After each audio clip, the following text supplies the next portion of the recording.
పేదరికపు చీకటిలో చదువు వెలుగును చూడని ఆ ఇంట విద్యా కిరణం మెరిసింది. చదువులో రాణిస్తున్న తమ బిడ్డ ప్రయోజకుడవుతాడని ఆ తల్లిదండ్రులు ఆనందపడ్డారు. మరికొన్ని రోజుల్లో తరాలుగా తమను ఉక్కిరిబిక్కిరి చేస్తున్న పేదరికాన్ని జయించబోతున్నామని ఆశపడ్డారు. కానీ ఆ సంతోషం ఎక్కువ కాలం నిలవలేదు. విధి వారి పట్ల కనికరం చూపకపోగా మరింత కర్కశంగా విషాదం అలుముకునేలా చేసింది.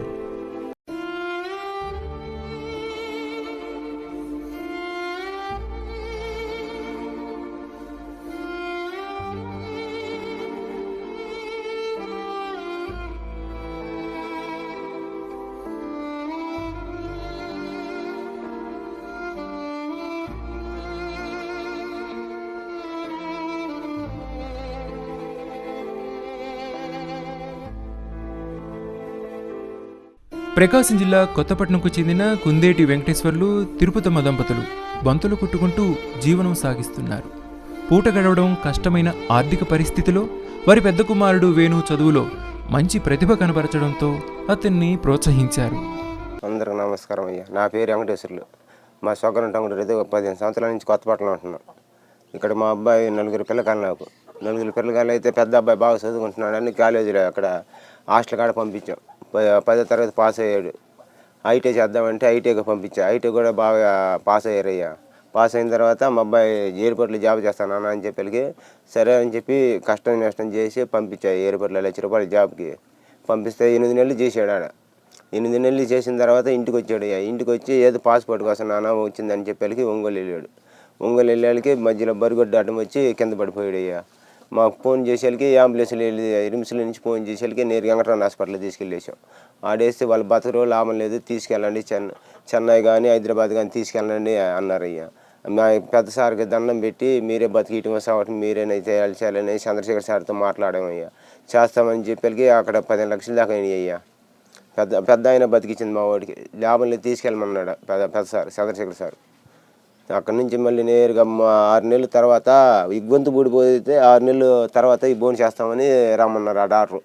ఆ బోన్ చేస్తానికి తీసుకెళ్తే గొంతు బూడిపోయింది అని చెప్పాడు అయ్యా. అది గొంతు బూడిపోతే చెన్నై కానీ హైదరాబాద్ కానీ తీసుకెళ్ళండి అని చెప్పి ఆ సార్ చెప్పాడు. లేకపోతే బతకడు, 2 సార్లు వచ్చింది పాపం గొంతు కాడ, గొంతు బూడిపోయింది అని చెప్పి నేరుగా మాకేం దిక్కు తెలియకుండా అప్పుని బంగారు కాపుని పట్టుకొని చెన్నై తీసుకెళ్ళామయ్యా. ఆడ చెన్నైలో చేశారు. ఈ నెల 3 నెలల 15 రోజులు ఆడ ఉన్నామయ్యా చెన్నైలో. ఆడ తిండి తిప్పలు మా బాధలు మా కష్టాలు పడి అప్పులు తెచ్చి 18 లక్షల దాకా పోసానయ్యా. ఇప్పుడు ఏం లేదు, తినడానికి తిండి లేదు, ఉండటానికి ఇల్లు లేదు. ఇల్లు అమ్మేసా, ఆటోలు అమ్మేసాను, ఏమి లేదయ్యా. బతకడానికే భయం వేస్తుంది మాకు అప్పుల దెబ్బకి. ఈ పిల్లోడు చూసి ఎదిగిన పిల్లోడు చూసి వాడు తెచ్చి పెడతాడు అనుకుంటే వాడు తెచ్చి పెట్టలేదు. ఇంకా మా దగ్గర ఉంటే వీడికి పెట్టాల్సి వచ్చింది. ఇంకా మా దగ్గర ఏమి లేదు, సాగు తప్పకి ఏమి లేదు మా దగ్గర.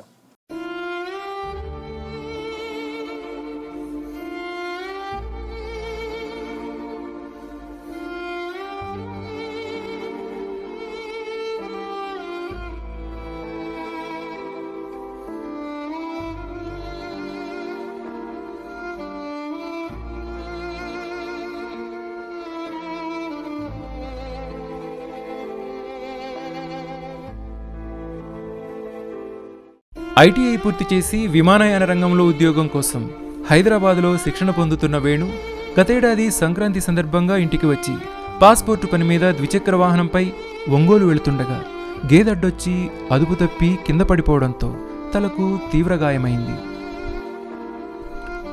ఘటన తరువాత ఒంగోలు మరియు వేలూరులోని ప్రైవేట్ ఆసుపత్రుల్లో చికిత్స పొందగా 3 శస్త్రచికిత్సలు నిర్వహించారు.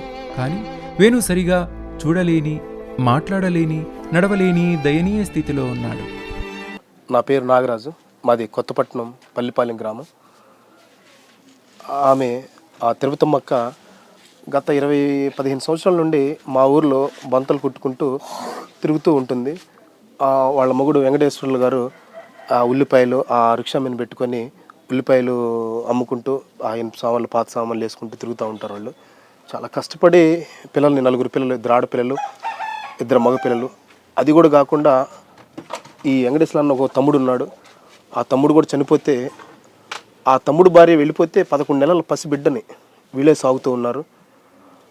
ఈ క్రమంలో పిల్లల్ని బాగా చదివించుకుంటూ ఉన్నారు. మన గవర్నమెంట్ స్కూల్లో చదివిస్తూ ఉంటే అబ్బాయికి 9 పాయింట్స్ వచ్చినాయి, బాగా చదువుతున్నాడని ఐటీఐ చేయించారు. ఐటీఐ చేయించి తర్వాత ఎయిర్ హోస్ట్గా పంపిస్తే 8 నెలలు ట్రైనింగ్ చేసిన తర్వాత పండగకని వస్తే ఇక్కడికి వస్తే ఆ పాస్పోర్ట్ పని మీద ఒంగోలు వెళ్తూ ఉంటే బైక్ ఏదో బరిగొడ్డు అడ్డు వచ్చి యాక్సిడెంట్ జరిగిపోయి మనోడు పడిపోయి గందరగోళ పరిస్థితి అయిపోయి తీసుకెళ్ళి హాస్పిటల్లో చూపించారు. తర్వాత ఎలీష్ అన్న చెప్పాడు.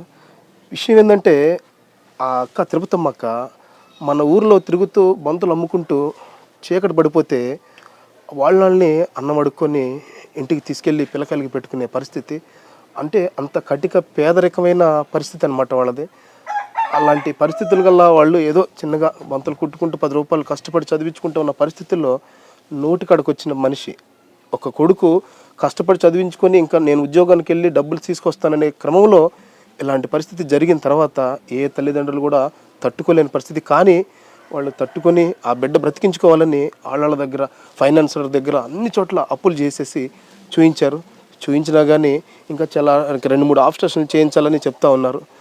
దయచేసి మీరు పెద్ద మనసుతోటి సహాయం చేయండి. ఎందుకంటే కటిక పేదరికం, ఒక అడుక్కుని తినే పరిస్థితి వాళ్ళది. ఆ బియ్యం కూడా లేకుండా ఎవరిని పడితే వాళ్ళని ఒక 2 కేజీలు 3 కేజీలు స్టోర్ బియ్యం అడుక్కొని తినాల్సిన పరిస్థితి వచ్చేసింది. ఈ బాధలు తట్టుకోలేక వాళ్ళు మేము ఈ బాకీలు దెబ్బ కూడా తట్టుకోలేక పురుగు మందు తీసుకొచ్చుకొని తాగి చచ్చిపోదాం అనుకుంటున్నాం అయ్యా. చచ్చిపోదాం అనుకుని కూడా ఆ బిడ్డల్ని చూసి ఇలా ఒక బిడ్డ ఇంకా 3 బిడ్డలు కూడా ఇదైపోతారని వాళ్ళు చాలా బాధపడి ఇదైపోయారు. ఈ క్రమంలో మేము చచ్చిపోకుండా వాళ్ళ కోసమైనా బ్రతకాలి. దయచేసి పెద్ద మనసుతోటి మీరందరూ ఈ వీడియో చూసిన వాళ్ళందరూ సహాయం చేస్తారని ఆ అక్క నాకు చెప్పింది. నేను అందరిని పిలిపించి అన్నోళ్ళని వీళ్ళందరి ద్వారా మీ ద్వారా చూపిస్తున్నాను. దయచేసి మీరు అందరూ పెద్ద మనసు చేసుకొని ఈ కుటుంబానికి సహాయం చేసి ఈ బిడ్డ ఈ ఎముకలు అసలు లేవు ఇక్కడ, అది చూడండి మీరు, ఎముకలు లేవు అసలు. ఈ పరిస్థితి చూడండి, ఇక్కడ ఎవరికైనా ఒత్తితే గట్టిగా ఉండాలి కానీ ఎముకలు లేవు. అది కూడా ఇక్కడ ఇది పిన్ని బంగారీ గారి ద్వారా చెన్నై తీసుకెళ్ళి, పిన్ని బంగారీ గారే మహానుభావుడైన ఆయనే ఒక 15,000 కారు ఖర్చు ఆయన ఖర్చు పెట్టుకొని చూపించాడు. మేము కూడా మా చేతనైన సహాయం మేము చేసాం.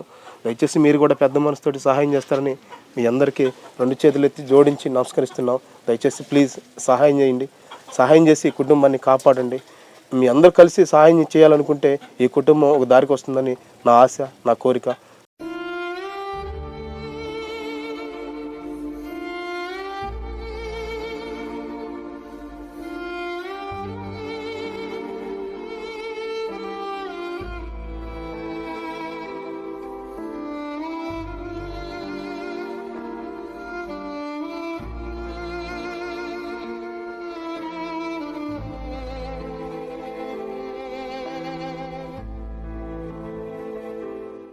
తమ బిడ్డను కాపాడుకోవడానికి ఉన్న చిన్న ఇల్లు, ఆటో అమ్ముకున్నామని, శక్తికి మించి అప్పులు చేశామని, ఇప్పటి వరకు 18 లక్షలు ఖర్చు చేసినా పూర్తిగా కోలుకోలేకపోయాడని కన్నీరు పెట్టుకున్నారు వేణు తల్లిదండ్రులు తిరుపతమ్మ, వెంకటేశ్వర్లు. నా పేరు తిరుపతమ్మ. మేము బంతలు కుట్టుకొని బతుకుతున్నాం. మా ఆయన ఉల్లిపాయలు అమ్ముకుని బతుకుతాం. ఇక్కడ మా అబ్బాయిని చదివిచ్చాం, 4 పిల్లకాయలని చదివిచ్చాం మేము. మా అబ్బాయికి జాబ్ వచ్చింది, ఎయిర్పోర్ట్ ట్రైనింగ్ నేర్చుకుంటున్నాడు. 8 నెలలు నేర్చుకున్నాడు. పండక్కని సెలవులు ఇచ్చేకి వచ్చాడు. వచ్చి ఒంగోలు వెళ్తూ ఉన్నాడు. ఒంగోలు వెళ్తూ ఉంటే అదే బరిగొడ్డు అడ్డం వచ్చి యాక్సిడెంట్ అయింది. యాక్సిడెంట్ అయితే 15 లక్షలు పోసాం వెంకటరమణ హాస్పిటల్ తీసుకెళ్ళి చూపించాం. మళ్ళీ తలకి ఎముకలు లేవు, ఎముకలు ఇరిగిపోయినాయి. 6 నెలల తర్వాత ఎముకలు వేపిస్తామంటే తీసుకెళ్తే గొంతు పూడిపోయింది. చెన్నై వెళ్ళండి మీరు అన్నారు. చెన్నై ఇప్పుడు పల్లిపాలెంలో పిన్ని బంగారయ్య అని ఆయన బాబాయిని అడిగి తీసుకెళ్ళి చేపించాం ఆపరేషన్. ఇదిగో గొంతు ఆపరేషన్ చేశారు. మళ్ళీ వచ్చినాక మళ్ళీ తలకు ఆపరేషన్ చేయాలి, 2 లక్షలు కావాలన్నారు. ఏమి లేని పరిస్థితి మాది. ఇప్పుడు అప్పులు పాలైపోయాం. 18 లక్షలు పోసాం అప్పులోళ్ళు. ఇప్పుడు అప్పులోళ్ళు ప్రాణం తీసేస్తున్నారు మమ్మల్ని. నా బిడ్డల్ని తీసుకొని ఏదైనా తిని చచ్చిపోదాం అనిపించింది అప్పుల దెబ్బకి. చూస్తూ నా బిడ్డల్ని అట్ట చంపాలా అని చూసి మళ్ళీ నేను పారేసి ఇప్పుడు ఏమి లేని పరిస్థితి మాకి. అప్పులు పాలైపోయి ఏమి లే. మీరందరూ కలిసి మమ్మల్ని సాయం చేస్తే నా బిడ్డను బాగా చేసుకుంటాం. ఇంకా 3 ఆపరేషన్లు చేపియాలి, తలకు చేపియాలి, కంటికి చేపియాలి, గొంతుకు చేపియాలి. మీరందరూ సాయం చేస్తే ఆర్థిక సాయం మేము మా బిడ్డని బాగు చేసుకుంటాం. నా పరిస్థితి మేము తెచ్చుకుంటే తినాలి, లేకపోతే లేని పరిస్థితి మాది. ఎదిగి వచ్చిన నా బిడ్డ మమ్మల్ని చూస్తాడు అనుకున్నా, కానీ నా బిడ్డ చిన్న బిడ్డలాగా సాక్కుంటున్నాం. అన్నీ నేనే చేయాలి, నీళ్లు పోయాలి, చిన్న బిడ్డలాగా సాక్కుంటున్నాను నా బిడ్డని. వాడు బాగుపడి మమ్మల్ని బాగు చేస్తాడు అనుకున్నా, కానీ మాకు రాత లేదు, మేమే చేస్తున్నాం వాడిని. మీరు అందరూ మాకు దయతలిచి మాకు సాయం చేయాలని కోరుకుంటున్నాం.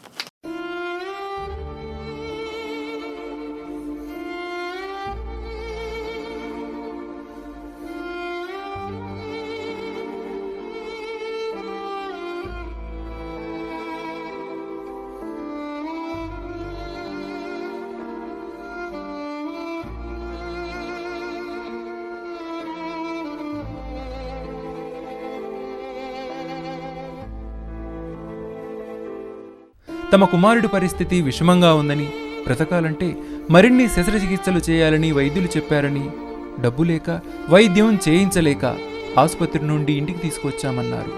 దాతలు సహాయం చేస్తే తమ బిడ్డను కాపాడుకుంటామని వేడుకుంటున్నారు. నా పేరు వేణుగోపాల్, ప్లీజ్ నాకు సహాయం చేయండి. నా ఫోన్పే నెంబర్ 7675004391. నా పేరు నాయుడు ఎలిషా, మాది కొత్తపట్నం పల్లిపాలెం.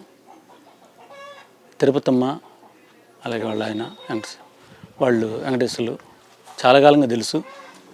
వాళ్ళకి 4 పిల్లలు, పెద్ద అబ్బాయి. పిల్లల్ని బాగా చదివించారు వాళ్ళు, కష్టపడి రేయింబవలు కష్టపడేవాళ్ళు. ఆమె బొంతలు గుట్టుకుంటూ, ఆయన ఏమో రిక్షా వేసుకొని ఉల్లిపాయలు తీసుకెళ్ళి పాత ఇనుప సామాన్లు అవి తెచ్చుకుంటూ బతుకుతూ ఉండేవాళ్ళు. అయితే బాగా చదివించుకొని పిల్లల్ని ప్రయోజకులు చేద్దాం అనుకున్నాడు. పెద్ద అబ్బాయి బాగా చదువుకున్నాడు, గవర్నమెంట్ బడిలోనే చదువుకొని తర్వాత ఐటీఐ చేసి ఎయిర్ హోస్టెస్ ట్రైనింగ్ అని డబ్బులు కట్టి వాళ్ళు హైదరాబాద్లో జాబ్ ఇప్పించారు. 8 నెలలు ట్రైనింగ్ చేసిన తర్వాత మరి పాస్పోర్ట్స్ వచ్చాయి.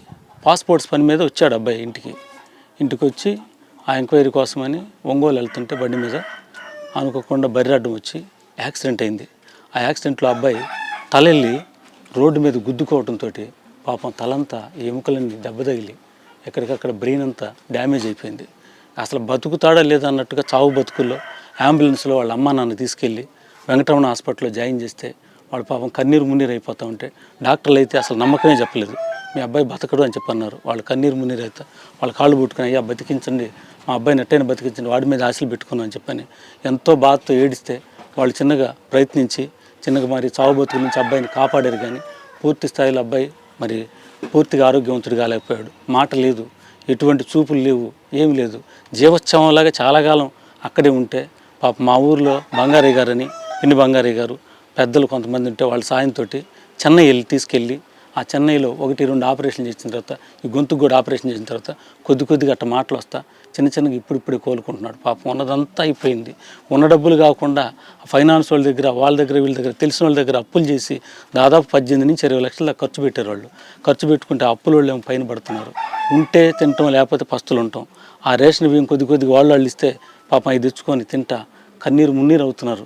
ఈ పిల్లోడు ఏదో బతికిస్తాడు, వాళ్ళని ఉద్ధరిస్తాడు అనుకుంటే పాపం ఆ తల్లిదండ్రులు, ఆ పిల్లకాయలు చావు బతుకుల మధ్య కొట్టుమిట్టాడుతున్నారు. ఇలాంటి వాళ్ళకి సహాయం చేయాలని చెప్పని మేమే వాళ్ళ సంగతి చూసి మరి ఫస్ట్ నుంచి తెలుసు కాబట్టి ఎప్పుడు చూస్తూ ఉంటాం కాబట్టి వాళ్ళు కొద్ది గొప్ప సహాయం చేసాం. మరి ఇలాంటి హృదయ విదారకమైనటువంటి సంఘటన జరిగింది వాళ్ళ ఇంట్లో. వాళ్ళ కుటుంబం విచ్ఛిన్నం అయిపోయింది.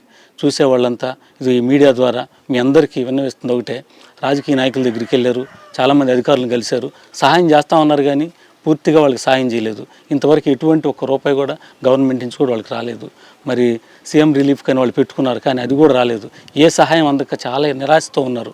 వాళ్ళకి ఏదైనా సహాయం చేసి మీరే వాళ్ళ పాలిట దేవుళ్ళలాగా వాళ్ళ పాలిట వాళ్ళకి కొద్దిగా సహాయం చేసి వాళ్ళని ఆదుకుంటారని చెప్పని మరీ మనం చేస్తామండి.